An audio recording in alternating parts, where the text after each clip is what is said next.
You know, every single business, I don't care if it's a tiny coffee shop or a massive tech company, they all have to solve the same fundamental puzzle. And that is, how do you really know how you're doing financially?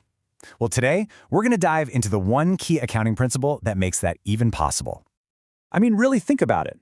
On the surface, it sounds super simple, right? Just take what you earned and subtract what you spent. Boom, profit. But what if you, let's say, bought all your supplies in January, but you didn't actually sell the thing you made with them until March? So was January a total loss? Was March pure profit? How do you get a real, honest answer for any of those months? That's the challenge we're talking about. And that whole problem leads us straight to the heart of the matter, the big question we're here to solve today. The answer to this is literally the key to making any sense of a company's finances. We've just got to figure out, what principle are we talking about? Okay, so here they are, our four main suspects. We've got the conservatism principle, the matching principle, going concern, and historical cost. Now, only one of these is the right answer to our little puzzle. So to find our culprit, we've got to start looking at the clues.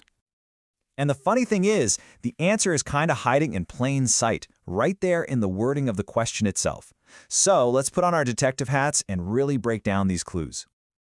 All right, clue number one. It's this phrase right here. This little bit of text creates a direct link, a sort of cause and effect relationship between two huge financial ideas. And to really get what this clue is telling us, we've got to be crystal clear on what those two ideas, revenue and expenses, actually are. So first up, revenue. This one's pretty straightforward, right? It's simply the money that comes in the door from selling your stuff or your services. It's the cash you generate from sales. Easy enough. And then, of course, you've got expenses. But, and this is super important, look at the exact wording from our clue. Incurred to earn that revenue. So we're not talking about just any old cost here. We're talking about the costs that are directly tied to making that sale. Think about it. It's the cost of the materials, maybe the advertising you ran for that product, the commission for the salesperson, all the stuff that had to happen to generate that specific revenue. Okay, moving on to clue number two. And this one is just as important as the first. It's all about timing.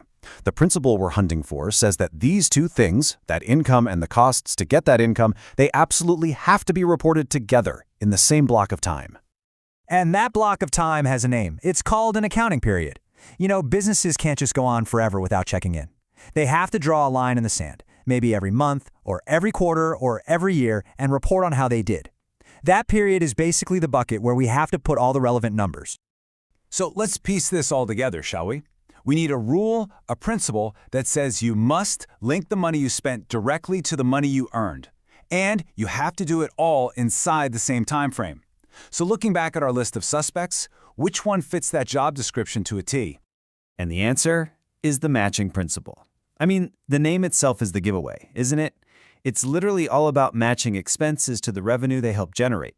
And look, here's the proof right here. The official definition of the principle is a perfect match, pun intended, for our original question.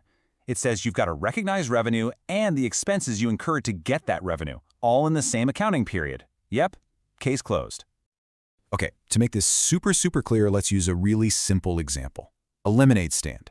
Now, the wrong way to do this would be to say, okay, on Monday, I spent 20 bucks on lemons, and you write that down. So Monday looks like a $20 loss.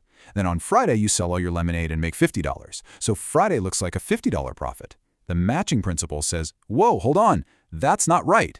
It says you take the cost of the lemons, the 20 bucks, and the sales from the lemonade, the 50 bucks, and you put them together in the same week's report. That way, you see the real picture. You made a $30 profit for the week. So when you actually put this into practice, it's a really simple three-step dance. Step one, you record the money you made, the revenue. Step two, you find all the costs that are directly tied to that revenue. And step three, you just match them up and report them in the same period. That's it. Pretty logical, right? Okay, so we get what it is and how it works, but why does this one little rule matter so much? I mean, what's the big deal, really? Well, without the matching principle, a company's finances would look like a total roller coaster. You'd have one month that looks insanely profitable and the next month that looks like a complete disaster. It would give you a totally warped funhouse mirror view of what's actually going on. The matching principle is what smooths out those crazy, artificial ups and downs. It gives you a stable, accurate picture of profitability. And that reliability, that's everything. It's the foundation for financial reports you can actually trust, and it's what lets leaders make genuinely smart decisions about the future. So let me just leave you with this one final thought. Imagine a company decided to just ignore this rule. Let's say they booked all their big holiday sales in December, but they pushed all the costs of making those goods into January of the next year. Could you ever truly trust their profit report for December? Of course not. The matching principle, at the end of the day, isn't just some dusty old accounting rule. It's a promise. It's a promise of honesty.